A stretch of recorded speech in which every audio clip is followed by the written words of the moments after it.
نے کتاب رحمت قرآن مجید سے جو کلمات تلاوت کیے ہیں ان کا مفہوم یہی ہے کہ جس نے نیک عمل کیے، چاہے وہ مرد ہو چاہے وہ عورت، شرط ہے کہ وہ مومن ہو، تو ہم اس کو حیات طیبہ، ستھری اور پاکیزہ زندگی عطا کر دیتے ہیں۔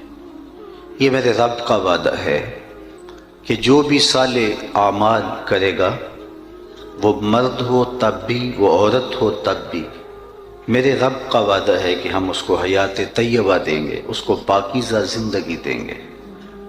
وہ اس دنیا سے رخصت ہو جانے کے بعد بھی دلوں میں زندہ رہے گا، دماغوں میں خوشبو بن کے تازہ رہے گا، اور خیالوں میں اور سوچوں میں اس کا چہرہ گھومتا رہے گا۔ دنیا پہ کتنے لوگ آئے اور چلے گئے، زمانہ ان کا نام بھی نہیں جانتا۔ میاں صاحب نے تو کہا تھا کہ سہ سہ جوڑ سنگت دے ڈٹھے، اوڑک وتھا پئیاں جنہ باجوں ایک پل نہیں سجیندے، شکلاں یاد نہ رہیں۔ قبروں کے نشان تک بھول جاتے ہیں۔ مشتاق یوسفی نے کیا خوب کہا تھا، مٹ گیا مشتاق دل سے رنگ یاد رفتگاں، پھول مہنگے ہو گئے قبریں پرانی ہو گئی۔ کون کسی کو یاد رکھتا ہے اور کس کے پاس وقت ہے کہ کسی کو یاد رکھے؟ لیکن جنہوں نے اپنی زندگیاں اللہ اور اس کے رسول کے نام لگا دی ہوتی ہیں، نہ ان کی قبریں پرانی ہوتی ہیں اور نہ عقیدتوں کے پھول مہنگے ہوتے ہیں۔ محبتوں کے سلسلے ان کے ساتھ قائم ہوتے ہیں اور ان کا صدقہ جاریہ ان کی قبر کی روشنی کا ساواں بنتا ہے، اور ان کے نیک اور صالح اعمال لوگوں کے دلوں کے اندر تازگی پیدا کرتے ہیں اور ان کی محبت کو کبھی بھی ختم نہیں ہونے دیتے۔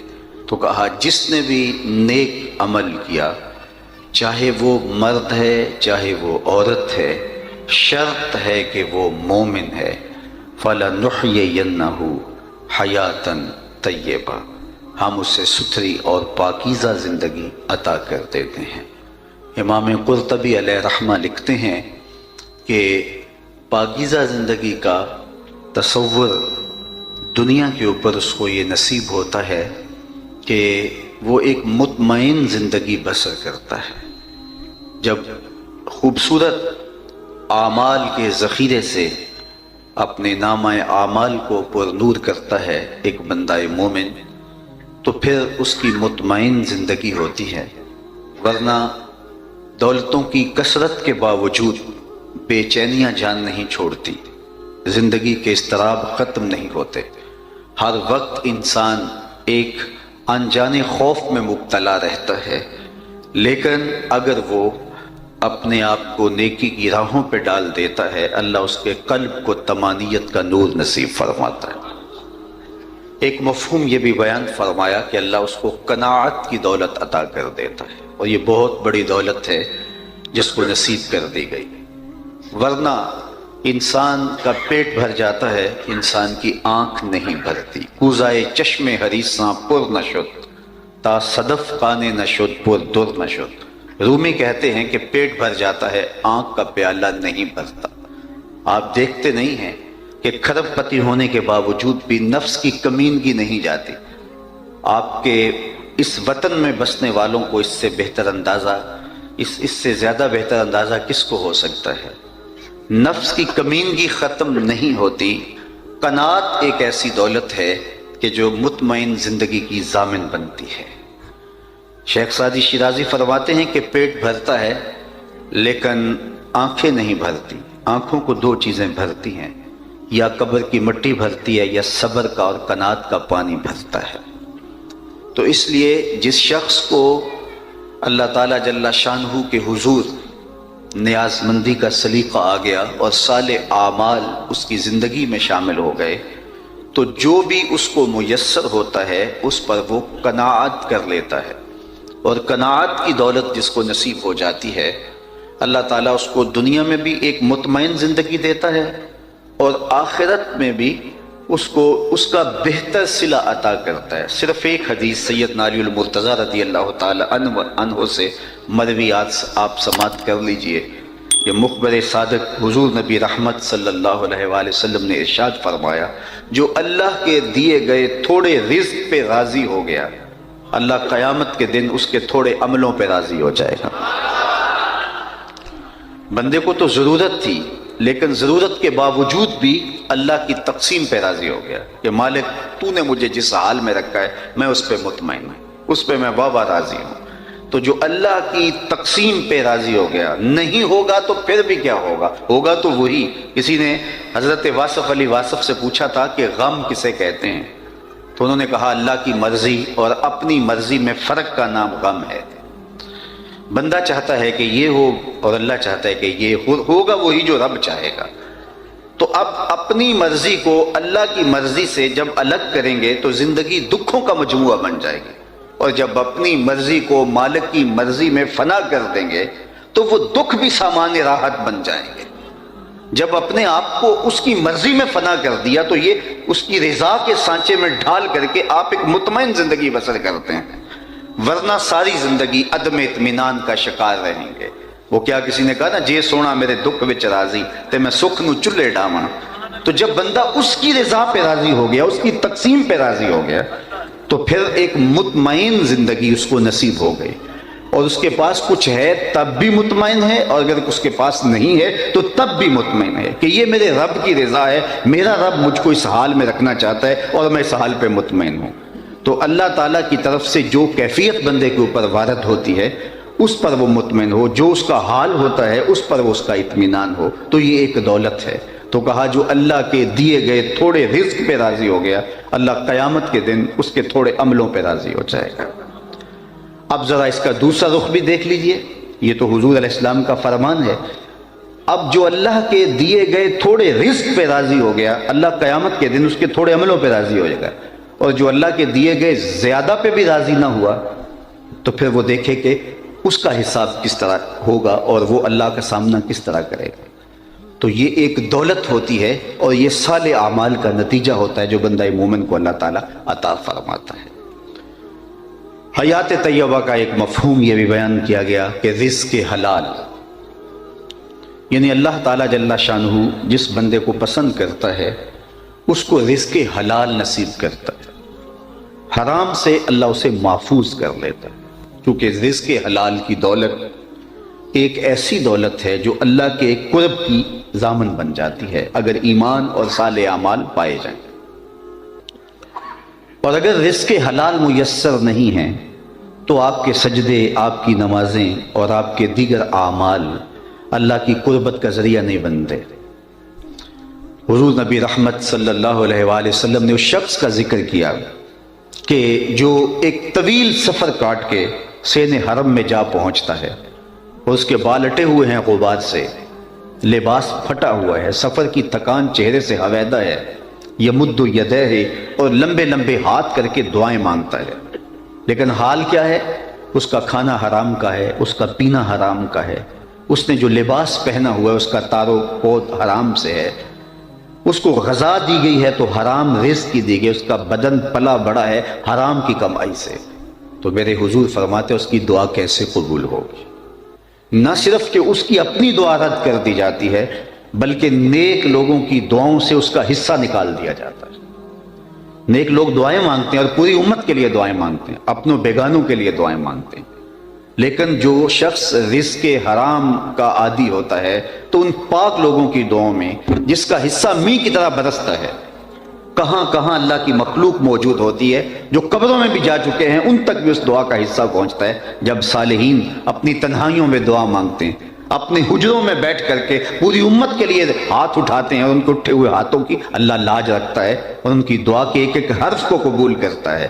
لیکن اگر رزق پاک نہیں ہے تو ان لوگوں کی دعاؤں سے حصہ نکال دیا جاتا ہے۔ اب بتائیے وہ کتنا بڑا محروم ہے، اور اس کے پلے کیا باقی بچا اگر اس کا رزق ہی پاک نہیں ہے۔ تو جب کوئی صالح اعمال کرتا ہے ایمان کی شرط کے ساتھ، وہ مرد ہے یا وہ عورت ہے، تو اللہ جل شانہ اس کو جو ستھری اور پاکیزہ زندگی دیتا ہے، اس پاکیزہ اور ستھری زندگی کا ایک روپ یہ ہے کہ اللہ تعالیٰ جل شانہ اس کو رزق حلال نصیب فرما دیتا ہے۔ اللہ تعالیٰ جل شانہ پر رضا کا نصیب ہو جانا، امام قرطبی نے ایک معنی یہ بھی بیان فرمایا ہے کہ اللہ کی تقسیم پہ راضی ہو جانے کا مزاج پیدا ہو جائے۔ تو یہ وہ دولت جس کا اجمالی تذکرہ ابھی میں نے کیا، یہ اس شخص کا مقسوم ہے اور اس شخص کا مقدور ہے جو صالح اعمال ایمان کی شرط کے ساتھ کرتا ہے۔ یہ تو ہے اس کا دنیا کے اندر صلہ، لیکن اس کی آخرت بھی خوبصورت ہوتی ہے۔ اللہ اسے مغفرت کے نور سے مالا مال کرتا ہے، اس کو غفران و رحمت کے پردوں میں ڈھانپ لیتا ہے، اس کی زندگی کی کوتاہیوں سے اللہ درگزر فرماتا ہے، اللہ اکبر، اور اس کا حساب آسان بھی فرماتا ہے، اور اس کا نامہ اعمال دائیں ہاتھ میں قیامت کے روز دیا جائے گا۔ تو یہ صالح اعمال کا نتیجہ ہے جو اس کا مقسوم ہوگا، اللہ اکبر۔ اور حیات طیبہ کا یہ بھی مفہوم ہے کہ وہ اس دنیا سے رخصت ہونے کے باوجود بھی دلوں میں، دماغوں میں، روحوں میں بن کے، زندہ بن کے اپنی زندگی کی بہاریں لوٹاتا ہوا محسوس ہوتا ہے۔ دنیا کے اوپر کتنے لوگ آئے اور چلے گئے، ان کا نشان بھی باقی نہ بچا۔ آل ساسان نے 3150 سال ایران پہ حکومت کی ہے، اور آج ان 150 حکمرانوں کو جو یکے بعد دیگرے تخت نشین ہوئے، میں اگر پوچھوں کہ کسی ایک کا نام بتائیں تو شاید چند علماء اور تاریخ کے جو گہرے شناور ہیں ان کے علاوہ کوئی نام بھی نہیں بتا سکے، جو اتنا طویل دور حکمرانی رکھتے تھے، اور 150 حکمران یکے بعد دیگرے ایک ہی خاندان کے تخت نشین ہوئے اور 3150 سال تخت ایران پہ متمکن رہے، آج ان کا نام بھی زمانے کو یاد نہیں ہے، اللہ اکبر۔ اقبال نے کہا تھا نا، اقبال یہ کس کے عشق کا فیض عام ہے، رومی فنا ہوا حبشی کو دوام ہے۔ کہاں ہے شہنشاہ روم؟ میں اگر آپ سے پوچھوں جس زمانے میں میرے حضور آئے تھے اس زمانے کے خاقان کا نام کیا تھا؟ اس دور کا بہت بڑا شخص گزرا ہے، لیکن آپ میں سے اکثر کہیں گے جناب ہمیں کوئی غرض نہیں ہے اس کا نام یاد رکھنے کی۔ اچھا چلو میں پوچھتا ہوں، اس دور کے کیسر کا نام کیا تھا؟ تو بہت سارے اس سے بھی معذرت کر دیں گے۔ چلو مزید آسان کر دیتا ہوں، اس دور کے کسرا کا نام کیا تھا؟ اس دور کی سپر پاور تھی اور اس کا حکمران، لیکن بہت چند لوگ مجھے کسرائے ایران کا نام بتائیں گے۔ اور اگر میں اس مجلس میں موجود سب سے کم عمر بچے سے پوچھوں کہ میرے حضور کے مؤذن کا نام کیا تھا، تو وہ سر اٹھا کے بلال حبشی کا نام لے گا یا نہیں لے گا؟ یار خاقان کا نام تو زمانے کو یاد نہیں ہے، کیسر کا نام تو زمانے کو یاد نہیں ہے، کسرا کا نام تو زمانے کو یاد نہیں ہے، لیکن بلال حبشی کا نام بچے بچے کو یاد ہے۔ اقبال یہ کس کے عشق کا فیضام ہے، رومی فنا ہوا حبشی کو دوام ہے۔ تو جو ان سے لپٹ گیا وہ بچ گیا، اور جو ان سے ہٹ گیا وہ پیسا گیا۔ وہ کسی زمانے میں چکی کے ساتھ آٹا پیستے تھے، آپ کو یاد ہوگا، اب تو دور گزر گیا، اب الیکٹرانک چکیاں آ گئی ہیں تو وہ دور نہیں رہا، لیکن جو کم از کم میری عمر کے لوگ ہیں انہوں نے تو وہ دور بچپن میں دیکھا ہے۔ وہ 2 پتھر ہوتے تھے، نیچے والا ساکن اور جامد اور اوپر والا متحرک، اور درمیان میں کلی ہوتی تھی، اس کے آس پاس خالی جگہ ہوتی جس میں دانے ڈالتے تھے، ہماری زبان میں اس کو گالا کہتے تھے، اور پھر چکی گھماتے تھے، اور جو دانے اس کلی کے ساتھ جڑ کے رہتے تھے وہ بچ جاتے تھے، اور جو کلی سے ہٹتے تھے وہ پس جاتے تھے۔ کہا محبوب قسم تیرے زمانے کی انسان خسارے میں، جو تیرے سے جڑ کے رہے گا وہی بچ جائے گا۔ تو کتنے لوگ آئے اور چلے گئے، اور وہ کتنے اپنے آپ کو ناگزیر سمجھتے تھے، تخت و تاج کے مالک تھے، لیکن آج ان کا نشان بھی باقی نہیں بچا۔ لیکن جنہوں نے اپنا تعلق حضور سے جوڑا، وہ ذات کے حبشی بھی کیوں نہ ہوں، ان کو اللہ نے عروج دیا، اور ان کا نام بھی باقی رہا، اور ان کے لیے عزت و احترام کے رشتے بھی دلوں میں موجود ہیں، اور ان کے لیے عقیدت کے رنگ بھی کائنات کے اندر پائے جاتے ہیں۔ تو شرط یہ ہے کہ بس ان کے ہو جاؤ، فَلَنُحْيِيَنَّهُ حَيَاتًا طَيِّبَةً۔ اور اقبال کا ایک نظریہ ارتقاء ہے، بات لمبی ہو جائے گی، اس میں وہ آخر میں کہتے ہیں کہ فطرت ہستی شہید آرزو رہتی نہ ہو، خوب تر پیکر کی اس کو جستجو رہتی نہ ہو، موت کو سمجھا ہے غافل اختتام زندگی، یہ ہے شام زندگی صبح دوام زندگی۔ یہ زندگی کی شام ہے، یہ ایک گھر سے دوسرا گھر بدلتے ہیں، اور ان کے لیے احترام کے رشتے باقی رہتے ہیں، عقیدت کے رشتے باقی رہتے ہیں، یہ خوشبوئیں بن کے دماغ میں بسے رہتے ہیں۔ اور یہ دلوں کے اندر یاد بن کے قائم رہتے ہیں اور ان کی محبتیں سلامت رہتی ہیں. یار جو حضور سے جڑ گیا وہ فنا کیسے ہو سکتا ہے؟ جو ان کا ہو گیا اس کا نام کیسے مٹ سکتا ہے؟ اس کا نشان کیسے مٹ سکتا ہے؟ ان کا ہونے والا تو سرخرو ہو جاتا ہے اور ان کے ساتھ وابستگی رکھنے والا کامیاب اور کامران ہو جاتا ہے. فَلَنُحْيِيَنَّهُ حَيَاتًا طَيِّبَةً، یہ حیات طیبہ کا روپ ہے. ربعی بن حراش بہت بڑے بزرگ گزرے ہیں، جلیل القدر تابعی بھی ہیں. ان کے بھائی تھے ربیع بن حراش. یہ ساری زندگی ہنسے نہیں، فرماتے تھے کیا خبر میرا انجام کیا ہوگا.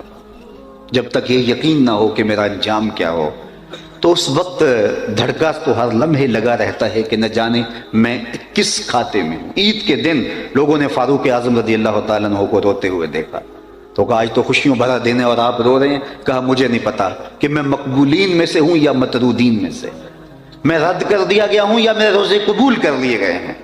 تو جب تک یہ یقین نہ ہو، حضرت ابی ملیکہ فرماتے ہیں میں 30 اصحاب رسول سے ملا ہوں. بخاری کتاب الایمان اٹھائیے، 30 اصحاب رسول سے میری ملاقات ہوئی ہے اور کہتے ہیں میں نے ہر ایک کو اپنی آخرت کے بارے میں، اپنے خاتمے کے بارے میں ڈاڈا فکر مند پایا ہے. ہم تو 2 نمازیں پڑھ لیں تو دوسروں کو حقیر سمجھنے لگ جاتے ہیں. یہ وہ لوگ تھے جن کی آنکھوں نے جمال محمد عربی دیکھا ہے، لیکن فکر مند تھے کہ ہمارا خاتمہ بخیر ہو جائے. ہم دیکھتے نہیں ہیں بلعم بن باورا، یہ بنی اسرائیل کا مستجاب الدعوات ولی ہے. جب ہاتھ اٹھا کے دعا مانگتا ہے تو منہ پہ بعد میں پھیرتا ہے، قبولیت پہلے ہوتی. لیکن پھر اسی کے بارے میں قرآن نے کہا نا مَثَلُهُ كَمَثَلِ الْكَلْبِ، اس کی مثال کتے کی مثال ہے. زبان لٹک گئی، زمین چاٹتا تھا مستجاب الدعوات ولی، لڑک کے کہاں گیا. اسی لیے میاں صاحب بولے پڑھنے اتے مان کرینا تے نہ آکھی میں پڑھیا، پڑھنے اتے مان کرینا نہ آکھی میں پڑھیا، او جبار کا ہار صداوے متا روڑ دے وے دودھ کڑیا. جب تک خاتمہ ایمان نہ ہو، خاتمہ ایمان پہ نہ ہوتی دیر تک دھڑکا لگا رہے. رنگا رنگ سہیلیاں پرن کڑے پر پریا اس کا جانیے جس کا توڑ چڑھے. کسی نے حضرت بایزید بستامی سے پوچھا، ایک بوڑھی خاتون نے، حضرت ایک مسئلہ پوچھنے آئی. کہا پوچھئے. کہا آپ کی داڑھی اچھی ہے یا میرے گدے کی دم اچھی ہے؟ یہ کوئی مسئلہ مجھے پوچھے پھر جانے کہاں پائے.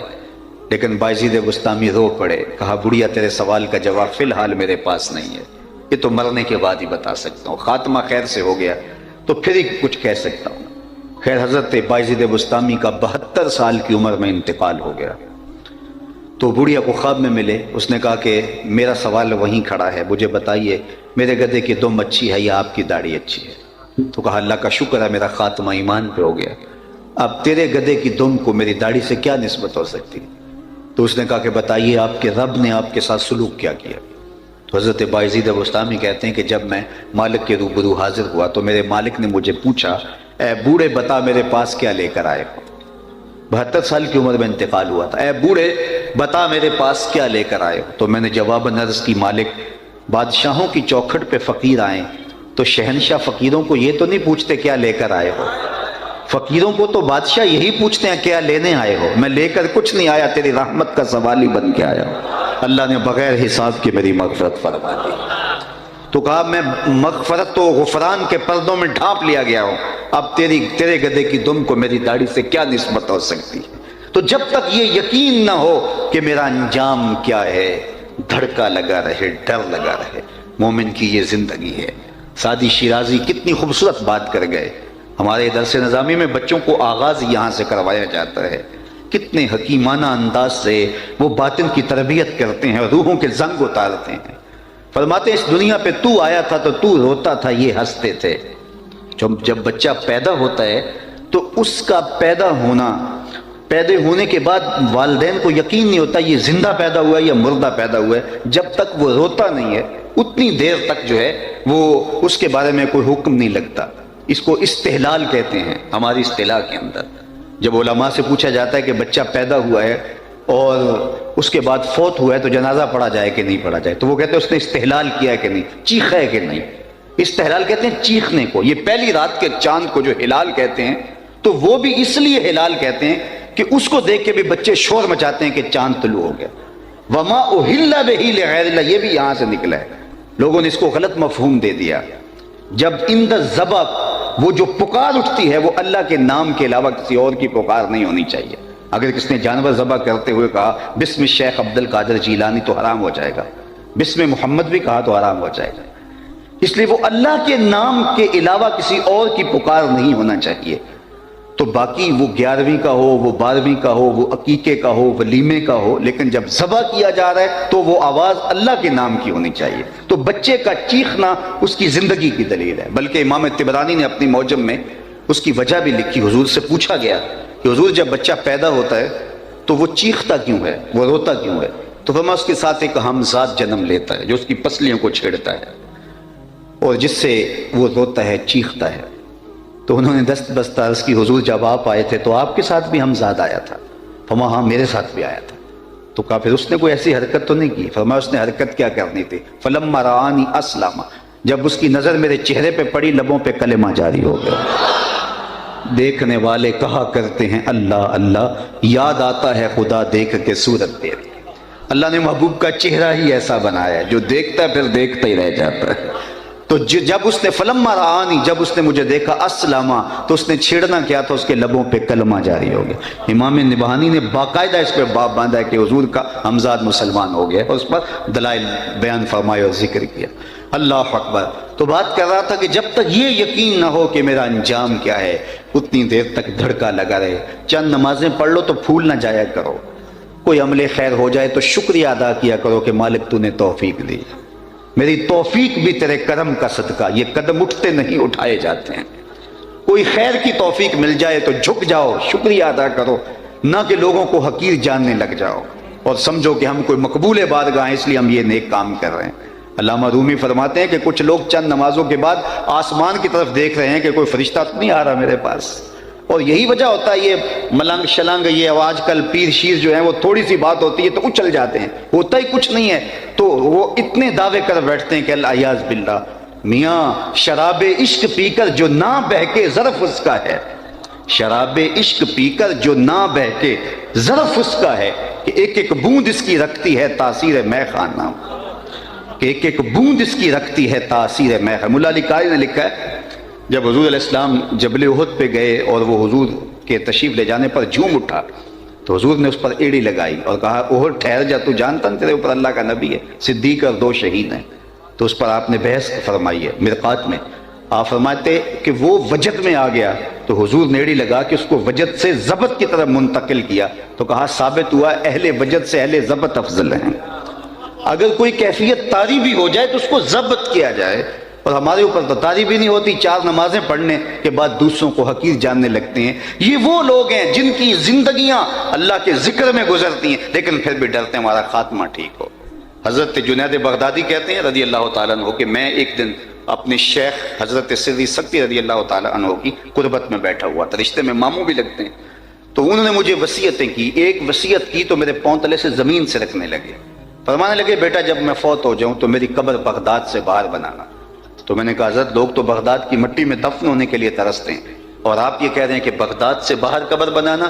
تو کہا کہ ڈرتا ہوں میری بدعمالیوں کی وجہ سے کہیں بغداد کی مٹی مجھے قبول کرنے سے انکار نہ کرتا۔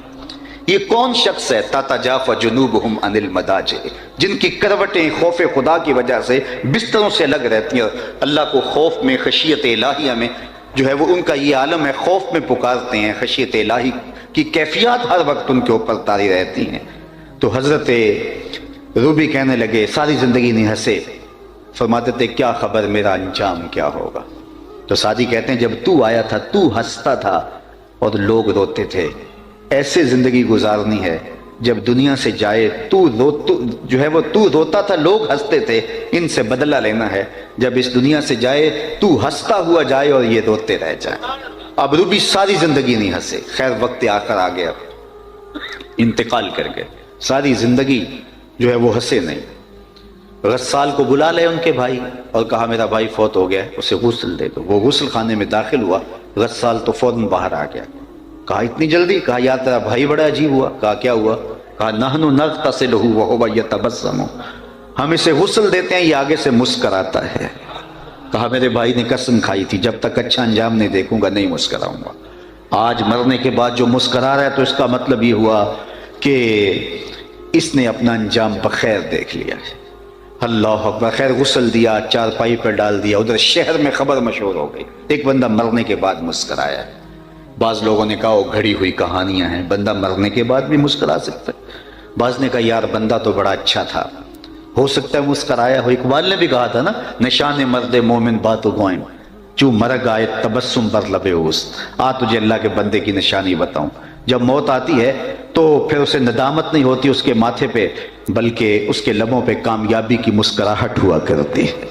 تو کہا ہو سکتا ہے کہ یار مسکرایا ہو، چلو دیکھتے ہیں۔ ایک ہجوم بن گیا، کوئی محض تماشائی، کوئی شوق جستجو میں آگے بڑھے، کوئی تحقیق کرنا چاہ رہے ہیں، کوئی تیکھے سوال لیے جا کے پوچھتے ہیں کیا ہوا، کیا ماجرا ہوا، معاملے کی ٹو لگاتے ہیں۔ ایک بہت بڑا جلوس بن گیا۔ اتنے میں نے غسل دے کے چارپائی پہ ڈال کے کفن بھی اڑایا جا چکا تھا۔ لوگ داخل ہوئے، قبل اس سے کہ کوئی جا کے سوال کرتا پوچھتا، تو روبی نے آنے والوں کو مخاطب کر کے کفن سے ہاتھ باہر نکال کے کہا السلام علیکم۔